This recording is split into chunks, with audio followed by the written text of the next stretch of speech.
WADR, promoting dialogue.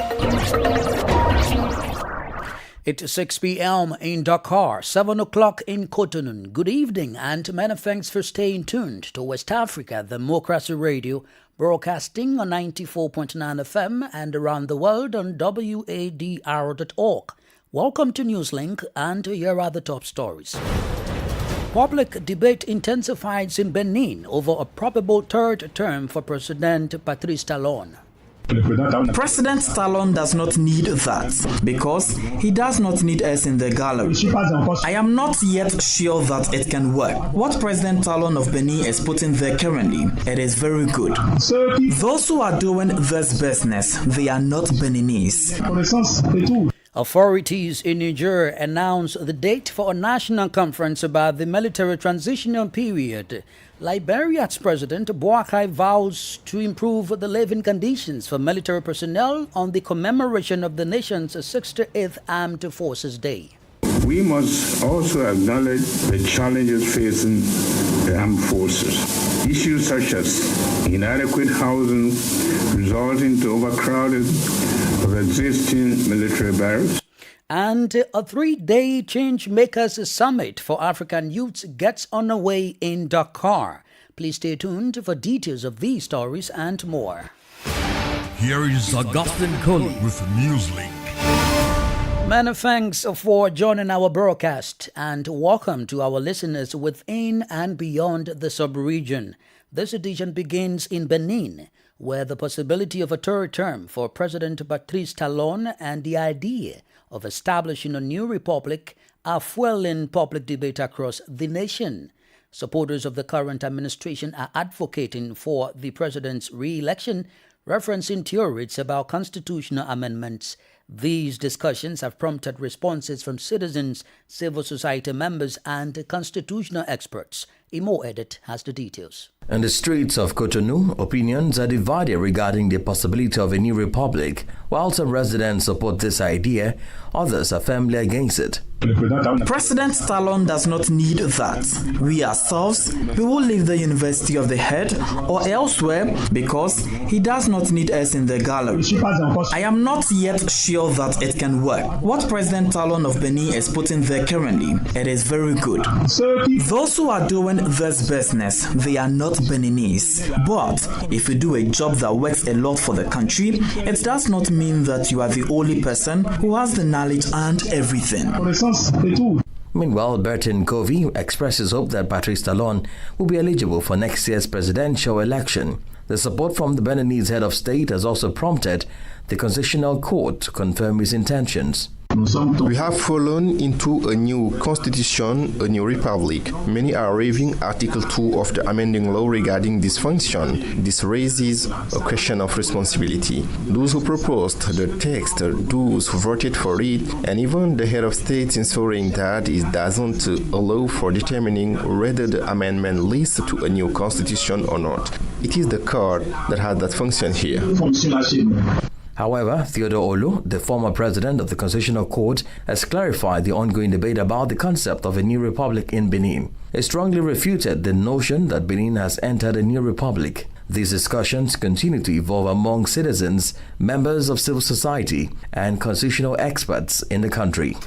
Details of our Cotonou correspondent Aziz Adam Sulet's report voiced by Imo Edit. Crossing over to the Central Sahel region, particularly in Niger, the date for the national conference has been scheduled for February 15 to the 19th, 2025.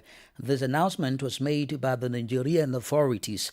The National Conference aims to gather all segments of the Nigerian society to discuss the future of the ongoing military transition. As these consultations approach, the expectations of the population are high. Echiatisu has the details of this report by our Niamey correspondent Mutala Zuberu. When the military regime announced the national conference, many Nigerians began expressing their expectations. This sparked lively debates on the streets of Niamey. We are expected to explain the CNSP's directives to us a little. What are the objectives that they want to achieve by the end of the transition? We want to ask all those who will be there, all those who will be in these meetings, to see and look at the general interest, to put the country's interest first. We have only one message for these participants, which is that they must really think deeply in order to highlight all the problems that are actually plaguing our dear country. For Abdullahi Ali Maiga, the coordinator of the Sahel Initiative for Authenticity, Honor and Excellence of Light, a civil society organization, highlighted that its expectations for the meetings include institutional and political reforms. It is essential to thoroughly examine the functioning of our institutions and to reform those that do not meet the real needs of Nigerian society. This includes discussions on decentralization, the fight against corruption, and the establishment of an impartial and effective judicial system. In contrast, Kane Habidu Kadaure, the president of a political party, criticized the lack of representation for political actors in the commission overseeing the conference proceedings. It is true that we cannot invite political parties because their activities have been suspended since the CNSP took power. This is understandable, but still, it is important to note that for such initiatives announced from the start, it is important that the approach be inclusive, as it was mentioned from the start. This is how the real work of taking charge of all the different problems that are leading our country will really be there.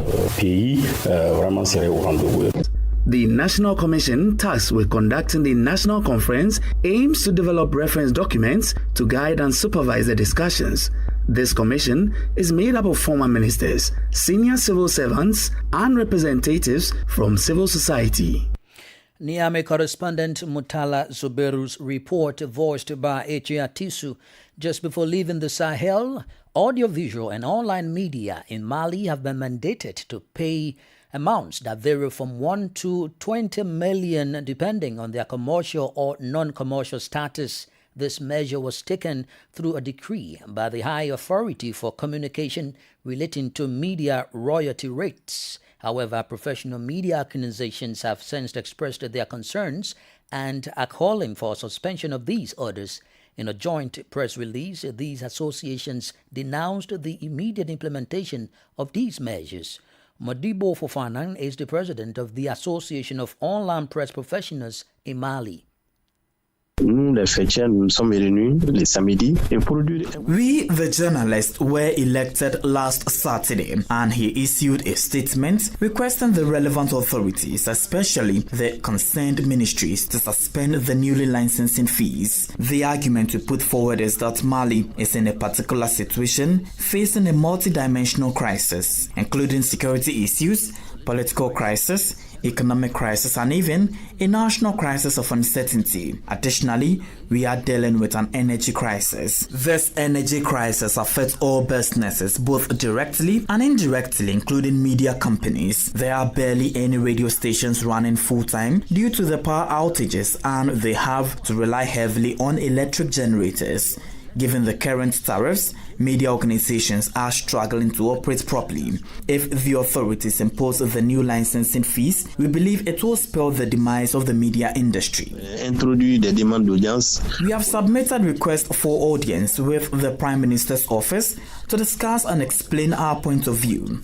We have also submitted audience requests with the Ministry of Communication, our supervising ministry, as well as the Ministry of Finance. These three ministries signed the decrees, and we believe that by explaining our arguments and presenting the situation, we can hopefully reach a concrete solution. You just heard the voice of Madibo Fofanan of the Association of Online Press Professionals in Mali. More stories coming up on West Africa Democracy Radio. Newslink continues. Now from the Sahel region to Liberia, where President Joseph Boakai has reaffirmed his administration's commitment to improving the living conditions, training and resources available to the country's armed forces. Making remarks during the celebration of the 68th Armed Forces Day held Tuesday in Monrovia, President Boakai didn't shy away from addressing issues plaguing the AFL, citing inadequate housing, overcrowdedness in barracks, and insufficient budgetary allocations for recruitment, training, and welfare as substantial obstacles. Here is an excerpt from the president's speech. Armed Forces Day is a time to reflect on the extraordinary contributions of our military personnel. Their unwavering commitment and patriotism have been the bedrock of our nation's defense. It is through their tireless effort that we enjoy peace and stability, and for this we are eternally grateful. We must also acknowledge the challenges facing the armed forces. Issues such as inadequate housing resulting to overcrowded of existing military barracks, inadequate budgetary allocation for recruitment, training, welfare, and other pressing needs have posed substantial obstacles. That is precisely why I am so exceedingly pleased and excited today to see us assembled in one accord in this serene ceremony, looking forward confidently at the future of our forces and our nation. A remarkable difference tonight from what endured last year. The very pains of our administration at about this time last year found manifestation in the amount of challenges facing our men and women in arms that we had inherited less than a month earlier. As we can see today, some strides have evidently been made with a firm commitment to pursue even more. We are gratified that these challenges have not deterred the resolve and dedication of our servicemen and women. Instead, they have continued to perform their duties with professionalism, honor, and excellence in the face of adversity.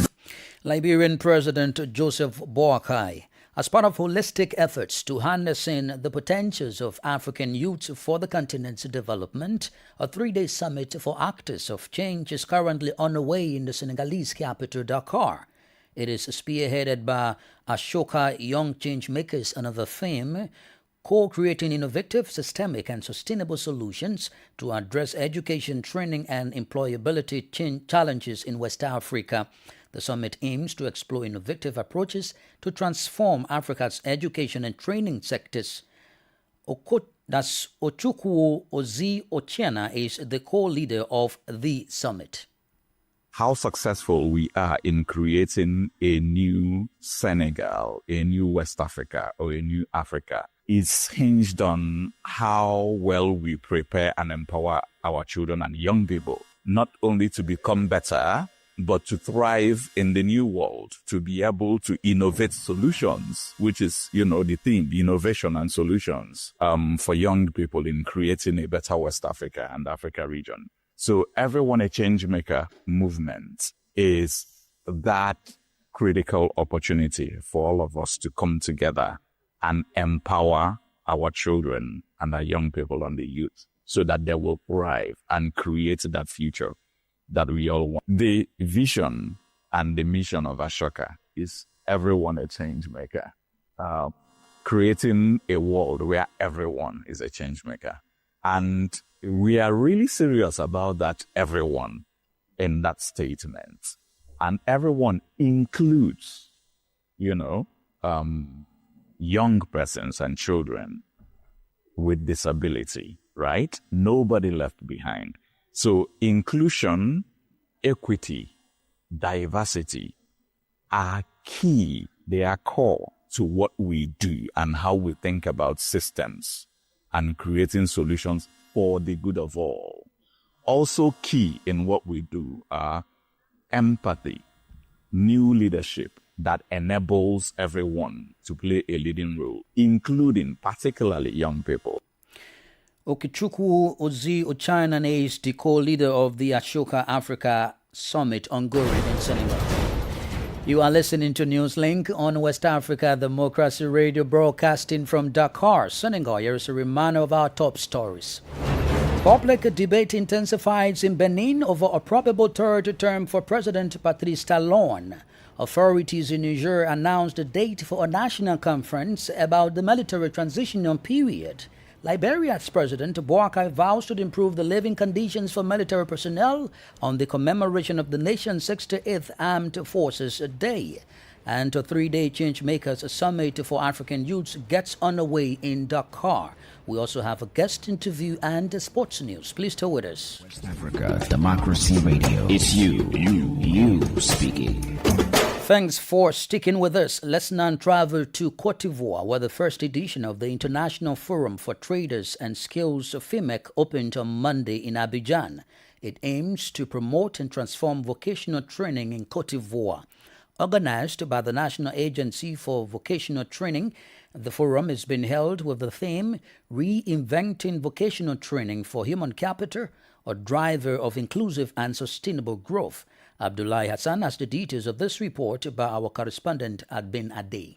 For the next 2 days, participants at the International Forum of Trades and Skills will address the challenges and opportunities related to vocational training and integration of young people in Côte d'Ivoire. Karitia Koulibaly de Royce, the Director General of the National Agency for Vocational Training, expressed the goal of reinventing vocational training to develop competent human capital. The main objectives of this forum are to inform about the current dynamics of the vocational training ecosystem in Côte d'Ivoire, to transform the public perception of vocational training by presenting it as a path of opportunity, because too often people come to vocational training when they have failed elsewhere, to promote partnerships and the synergy of action between training and integration structures, companies, and international organizations. During the opening ceremony, Ivorian Prime Minister Robert Membe emphasized that the forum aims to develop skills that align with the needs of the labor market while also enhancing the employability of young learners and promoting their professional integration. All these countries that are shaking up the hierarchy of great nations in the world help us understand that technical education absorbs more than 40 to 50% of all students. We currently have barely 6%. I have come to encourage you in the field of technical education. The inaugural edition of the International Forum of Careers and Skills includes panel discussions and networking opportunities. Topics being explored include the alignment of training with employment and the impact of artificial intelligence or AI on future job markets. Abdullahi Hassan with the details of Albin Aded's report from Abidjan. Well, as the world comes to terms with the freezing of USAID funding under the Donald Trump's administration, the special advisor to the Gambia's Ministry of Justice in a recent statement expressed concern over this major decision, warning that it could severely hinder the country's transitional justice process. Specifically, the freeze is expected to affect the implementation of the recommendations made by the Truth, Reconciliation and Repatriations Commission. Here it's Ada Pearson speaking. So yes, absolutely. Whenever a funding tap is closed, there will be consequences to that. In this instance, the Department of State's funding tap is closed for the meantime. So yes, it does have an effect on the implementation of the TRC process. It has slowed down a bit, but like I said, it's a review process. We have to give, of course, the United States government, of course, that time to review its processes, and then we'll see how we fare along. Other Pearson is the special advisor on post to TRC matters at the Gambian Ministry of Justice. The West Africa Civil Society Institute, WASI, Ghana, and Born UK have unveiled a roadmap aimed at fostering equitable partnerships between the UK Foreign, Commonwealth and Development Office and civil society organizations around the world. Developed through a global engagement exercise funded by the FCDO, The roadmap draws insights from civil society leaders across the UK, Eastern Europe, the Middle East, North Africa, Sub-Saharan Africa, Central Asia, and the Indo-Pacific. This crucial initiative is built on the voices and insights of over 500 civil society leaders gathered through a series of in-depth workshops across diverse regions. Politics, analyses on major news, social matters, and all. This is A Guest. Well, for this evening, ahead of the World Radio Day on February 13, experts are exploring the medium's extensive reach and ability to bridge digital divides and engage diverse audiences on climate-related issues. As you know, climate change is one of the most pressing issues of recent times, prompting the African Union of Broadcasting, AUB, in collaboration with the United Nations Office for Disaster Risk Reduction, to launch and host the second AUB Media Summit on Climate Action. This two-day event, which will take place on February 13 and 14, will be held in Dakar, the Senegalese capital, under the theme, Reaching the Last Mile, Radio for Climate Action. WADR, the official broadcast partner of AUB for the continental event, has been speaking to Onengi Fanface, head of the English desk at AUB. First of all, we'll start off the event by looking at the role of radio in climate action, which is basically the focus of the World Radio Day. So we'll start off from there. We have experts that will talk to the issue. Experts from the scientific community, from media organizations, from United Nations systems, people that will tell us, in addition to what we think we know, how much more we can achieve in terms of giving out climate information using radio, which is very instrumental and very helpful as far as that is concerned. We also look at how we can bridge information gap using radio to address climate change and health impacts. I'll give you an instance. If there's a flood today in your locality here in Dakar, the impact will not be so much environmental as it will be health, because the immediate result of that flooding is that you have vectors and insects and all manner of things crawling around, giving people sicknesses and so on and so forth. There's also issue of transfer of these diseases and then transfer of the burden of care to health centers. If your station is able to inform people ahead of time that this is going to happen, those that need to relocate, those that need to move to higher grounds do, those that need to take one precaution or the other do so. What will happen is that people will be saved from that medical challenge. They get to know that with this incident, if we do this, we avoid this, and then reduce the burden on health centers. So we are looking at the nexus between climate change and health impact, and how radio can come in to ensure that when climate incidents, climate crisis happen, people do not fall sick, because these are things that happen. There are also economic aspects to this, but we are looking at the health because we understand that health is wealth, health is life, so people need to know what to do when these things happen. Talk about all manner of people. You did mention the place of women in this, and I wanted to speak more on that, because at the end of the day, women are usually more at the receiving end. So tell us more about that. Yes, that's very correct. Women are well factored into this program, and not just this, the AUB has series of gender programs. So women are factored as one of the stakeholder groups for this event. Okay, we do understand the place of clean cook stoves, where we know that this exposure to carbon monoxide affects a lot of women, a lot of deaths.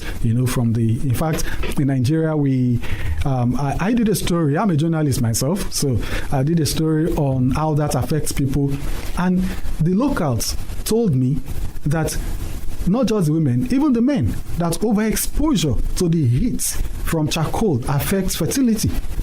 And some of them, out of ignorance, take all manner of things, assuming that it will help boost their fertility. So it's a big problem. Yes, women are involved.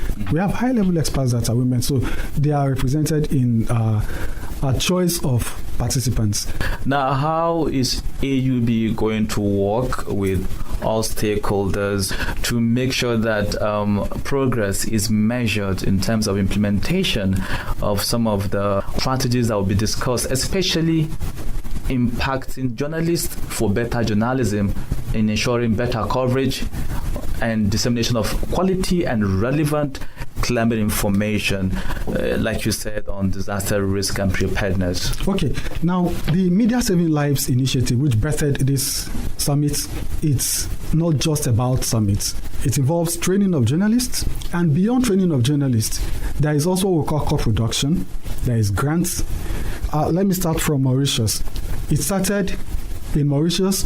Before Mauritius, there was online training. From online training, we had a twinning workshop in Mauritius where participants from all over the world, including European Broadcasting Union, were there.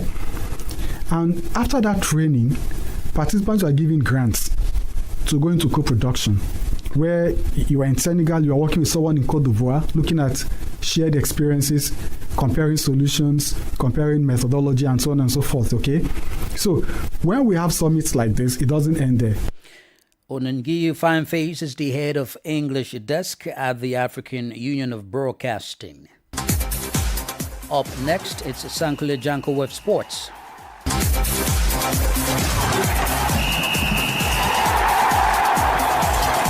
Nigeria's under-17 male national team, the Golden Eaglets, will not benefit from the chance to play in the CAF under-17 competition as they are left out in the expanded tournament. This comes as the Confederation of African Football (CAF) distributed the 4 extra slots added to the earlier 12 qualified countries to complete a 16-team under-17 African Nations Cup finals, according to media reports. The Golden Eaglets will not be given a slot to attempt one more chance to secure qualification, despite winning bronze at the WAFU B Championship behind winners Burkina Faso and runners-up Côte d'Ivoire, who secured automatic tickets to CAF under-17 tournament. CAF instead allotted 2 of the extra 4 slots to Gambia, who finished 3rd in WAFU Zone A, as well as Tunisia. Other 2 slots will be reportedly filled by the 2 top teams from UNIFAC region qualifier, which will be hosted by Cameroon from February 16 to 28, 2025. 5 countries, Cameroon, Gabon, Central African Republic, Democratic Republic of Congo, and Congo will participate in the championship, according to media reports. And all roads lead to Etihad today because Manchester City will host serial winners Real Madrid in the first leg of the UEFA Champions League playoff tonight at the Etihad Stadium in Manchester. The high-profile match will see both teams locking horns for a place in the round of 16 of the UEFA Champions League. And that's it for sports. It's back to you.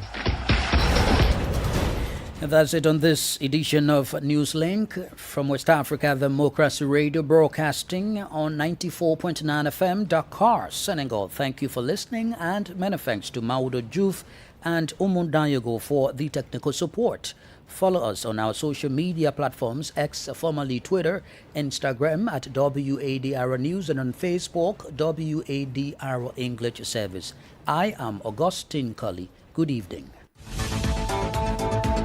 And many thanks to you for listening to Newslink via Hot 104.3 FM, Newmi FM 94.0, Hilltop Radio 104.7 FM, and Veritas Radio 102.9 in Banjul, the Gambia.